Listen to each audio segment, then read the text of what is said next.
Hi అండి, నివని కిచెన్కి స్వాగతం. ఈరోజు రెసిపీ ఆలు చిప్స్ అండి. ఇంట్లో రెండే ఆలు ఉన్నాయి. పిల్లలేమో చిప్స్ చేయి మమ్మీ అన్నారు. సో రెండే ఆలు ఉన్నాయి కదా, పర్లేదు చేద్దామనేసి చేశానండి. 2 ఆలుతో ఇన్ని గానం చిప్స్ వచ్చాయి. మంచిగా క్రిప్సీగా కరకరలాడు చూడండి. క్రిప్సీగా రావాలి ఆలు చిప్స్ అంటే కొంతమంది చేస్తే మెత్తగా వస్తున్నాయి అట్లా అంటారు కదా. సో అలా రాకుండా ఇలా రావాలంటే ఎలా చేయాలి ఏంటనేది వీడియో చూపిస్తాను. నేను చుంచినప్పుడు కూడా కొంచెం కూడా ఆయిల్ లేకుండా పర్ఫెక్ట్గా వచ్చాయండి. అందుకోసం నేను ఇక్కడ ఓన్లీ 2 ఆలు అని చెప్పాను కదండి. 2 అంటే 2 ఆలు తీసుకున్నానండి. ఈ 2 ఆలు తీసుకొని వీటిని మంచిగా వాష్ చేసుకొని తీసుకొచ్చాను.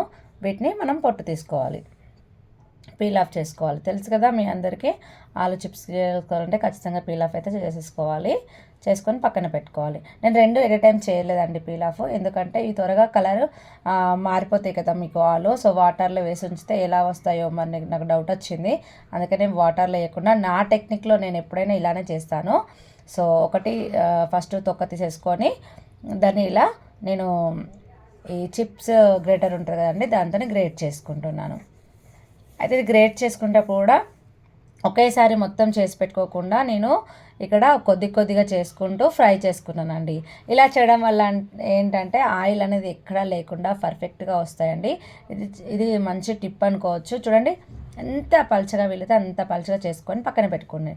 డీప్ ఫ్రైకి ఆయిల్ పెట్టుకొని, ఆయిల్ బాగా వేడిగా ఉండాలి. మనం బూందీ లడ్డు చేసుకుంటే ఆయిల్ ఎంత వేడిగా ఉంచుకుంటాం బూందీ వేసేటప్పుడు, ఒకదానికొకటి అంటుకోకుండా రావడానికి. సేమ్ అదే మెథడ్ ఈ ఆలు చిప్స్కి కూడా యూజ్ అవుతుందండి.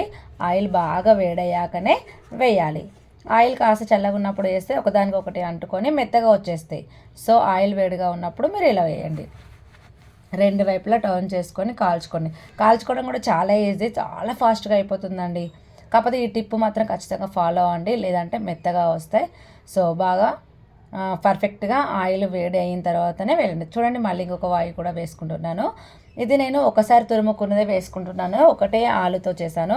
ఇంకొక ఆలు నేను నెక్స్ట్ మళ్ళొక రౌండ్ వేసుకుంటానండి. సో ఇలా ఆలు మొత్తం ఒకటేసారి అంటే చిప్స్ లాగా చేసుకోకుండా కొద్దిగా చేసుకుంటూ కాల్చుకుంటే మనకు క్రిప్సీ ఆలు చిప్స్ అనేవి రెడీ అయిపోతాయి ఫ్రెండ్స్. ఇవి మంచిగా రెడీ అయిన తర్వాత ఒక బౌల్లోకి వేసుకొని దీనిగా చిన్నపిల్లలకైతే కారం సాల్ట్ అలాంటిది ఏం వేయకుండా కూడా తినేస్తారు. కానీ పెద్దవాళ్ళకైతే కొంచెం కారం చిల్లీ పౌడర్ వేసుకొని మంచిగా కలుపుకొని తింటే యమ్మీ చిప్స్ రెడీ అయిపోతాయి ఫ్రెండ్స్. వీడియో నచ్చితే లైక్ షేర్ సబ్స్క్రైబ్ నివని కిచెన్ ఫ్రెండ్స్. లైక్ ఇవ్వడం అయితే మర్చిపోకండి ఫ్రెండ్స్.